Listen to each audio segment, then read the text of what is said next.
Hi, my name is John from Japanese Knife Imports, and today we're going to cover some basics of single bevel sharpening. As it's a short video, we're not going to go all the way through start to finish with one blade, so I have two knives here today. I have one Yanagiba that we're going to do the sharpening on, and one that I've already sharpened so you can see what things are supposed to look like as we finish up. So, let's get started. The first thing that needs to be understood about single bevel blades is that they don't ship with a perfectly flat bevel here. And a lot of people think that you're supposed to put a flat bevel here, but that's not actually the case. Single bevel knives do best with compound bevels, and that's how they ship. And it may be the problem that a lot of people have with trying to flatten the blades and why it takes so long is because they're actually flattening out a lot of work that's been put into making it a more effective edge. So as we sharpen today, we're going to do, let's say, five stages of sharpening. Our first stage is going to be to sharpen from the shinogi line, this line over here, down about halfway through the blade to where this lamination line is, where the hagane meets the jigane. So that's going to be our first sharpening. Our second sharpening is going to be from that halfway point down to the edge. So you're just sharpening the hagane in that second part of sharpening. During that part of sharpening, you actually form a burr on the back side over here. In the third part of sharpening, we're going to switch to a higher grit stone. I have the Geshin 5000 grit stone here. And we're going to do the ura, using kind of ura-oshi sharpening. And I'll explain about that in a little bit. After that, we're going to flip back over, put a micro bevel on here, as I showed in our micro bevel video. Then we're going to do ura-oshi sharpening one more time.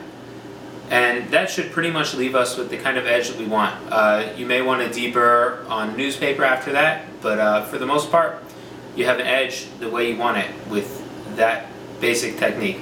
It does take some skill and some getting used to in understanding speed and pressure and angle, so it's not going to be perfect probably the first time you do it.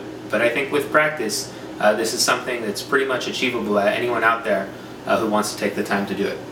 So, let's get started. Going to keep our stone wet over here. As always with sharpening, your approach on the first side of the knife, on the right side of the knife, unless it's a left-handed knife, is going to be at a 45-degree angle relative to the stone. With single bevel knives, the angle of the spine of the knife, the height of the spine of the knife, is pretty much set already. So we're going to grip the knife as we always do, which is kind of taking a pinch grip and sliding our finger up towards the spine. You're going to take 2 or 3 fingers, and in this case you're going to place them directly on the back of the knife where the shinogi line is, the opposite side. So you see the shinogi line here, we're going to go the opposite side here. And our angle is going to be held with this hand, so we're going to keep our angle steady here, and our goal in our mind as we think is to sharpen from the shinogi line down to this lamination line over here. So our first motion is going to be here. And crawling your fingers up as you go, keeping in mind that you're sharpening only that area, only from the shinogi line down. And the tip, you can use the same tip technique that we used, just keeping in mind where you're supposed to be sharpening. So you're not going to be tilting over so much this way, you're not going to be lifting up super high, you're just trying to sharpen from here kind of up.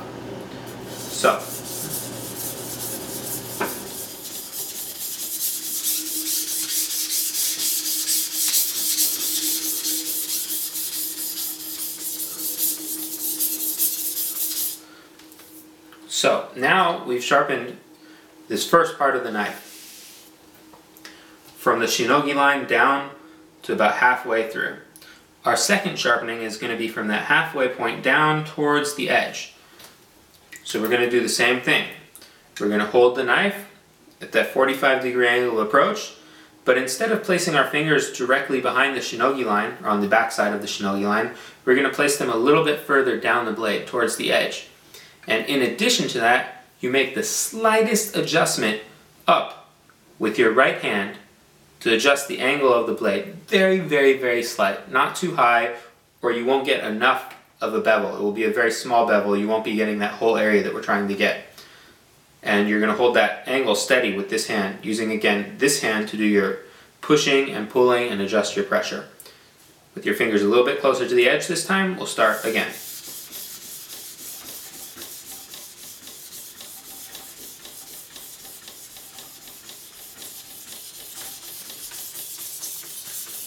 Again, using that same tip technique that we went through before in one of our previous videos.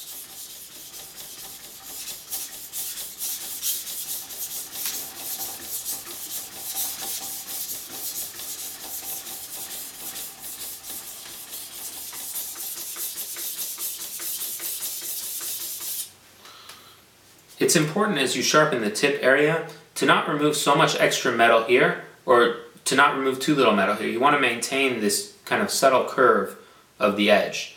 Changing the geometry of the yanagiba will also change the way that it functions in use. The same with deba or kamarata usubabocho or usubabocho. Pretty much any knife, you want to try and maintain the geometry unless you have a specific purpose in mind and you really know what you're doing. Anyways, now we've sharpened two parts of the knife. So we've done one sharpening from here to here, and our second sharpening from here down to the edge. And we can feel for a burr on the back side, and it's there all the way across. And so, now we're going to move on to our next part. Our next part is uraoshi sharpening. Uraoshi is the backside pushing, and understanding that uraoshi means to push also makes a huge difference in the way that you go about your sharpening. If you do a pulling motion on uraoshi sharpening, the backside over here will end up being significantly larger than the front side over here. Using a pushing motion, they end up staying very even. So for uraoshi sharpening, you want to use a higher grit stone. In fact, you want to use one of the highest grit stones you'll be sharpening on. Generally 5,000, 6,000, 8,000 grit is even okay.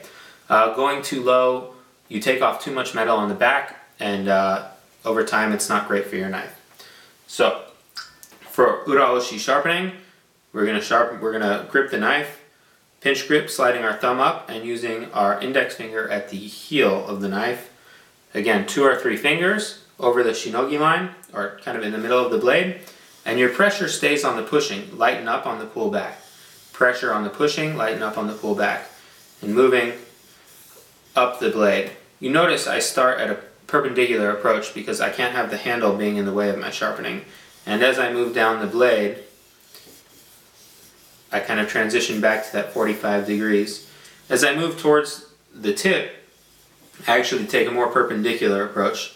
And again, always on the pushing. The blade is actually lying perfectly flat on the stone here. So you don't need any kind of angle up or anything like that. Just lie flat on the stone and use that pushing motion. And that should get rid of your burr on the back side. And you'll be able to feel it should no longer be there. You might even feel it on the front side again. And some people stop here.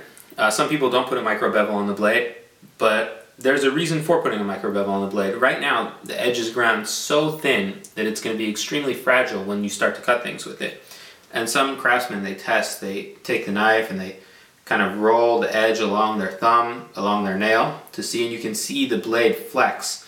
And if you see a lot of flex, you know that you're going to have an extremely weak edge, and that's not what you're looking for. You need something that will stand up to the tasks at hand.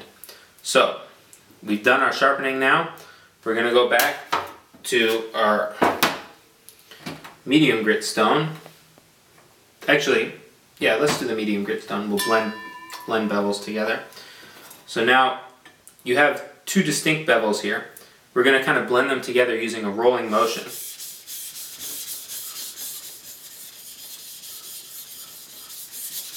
And this gives you that hamaguri edge. And what this is just using this hand to kind of lightly roll and blend the bevels together. Try not to go too high or you're going to be rolling the edge.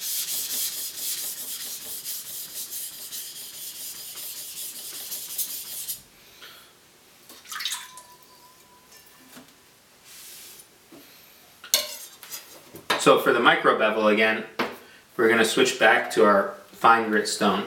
And you want to use your highest grit stone for the micro bevel, as we talked about in the video before when we did micro bevels. So here you're going to lift up at about maybe a 40-45 degree angle, and you're going to make passes on the stone. You're looking just to put a micro bevel on there that's about the width of a hair. You're not looking to remove significant metal here. You're not looking to put a huge micro bevel on there. It's just a very, very, very tiny micro bevel. The concept behind it is adding strength to the edge and getting rid of the metal that's at the edge that's super, super weak already. Some people think of it as the wire edge or whatever residual burr you may have. This is part of removing that. So.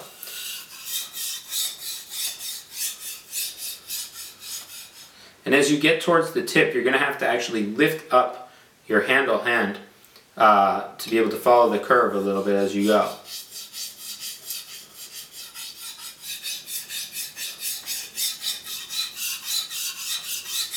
And my fingers, while I'm doing this, are placed pretty close to the edge.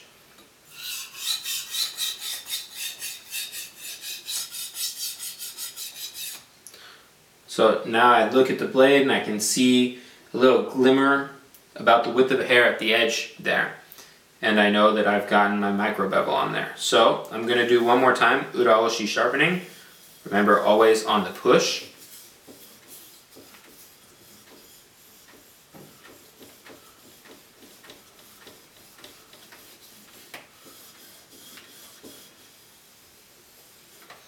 And using correct amount of pressure will actually help you just remove the burr entirely at this point. So when you finish up here, you should have an extremely sharp edge that has bite all the way along the edge. And that's what you're looking for. You're actually looking for bite with knives like this. You don't want a slippery edge or too smooth of an edge. Professional chefs in Japan refer to the knives as running when they have that kind of feeling. They want something with bite so that they actually feel connected to the cuts as they make them. So that covers some of the basics of single bevel sharpening. And just so you can see what that actually looks like when it's all played out, you end up with something like this that has kind of a nice blended together bevel, not too much metal removed from the ura, it's kind of even all the way around, and you should catch just the slightest glimmer from the edge that should be the micro bevel there. Thank you very much for watching. This is John at Japanese Knife Imports.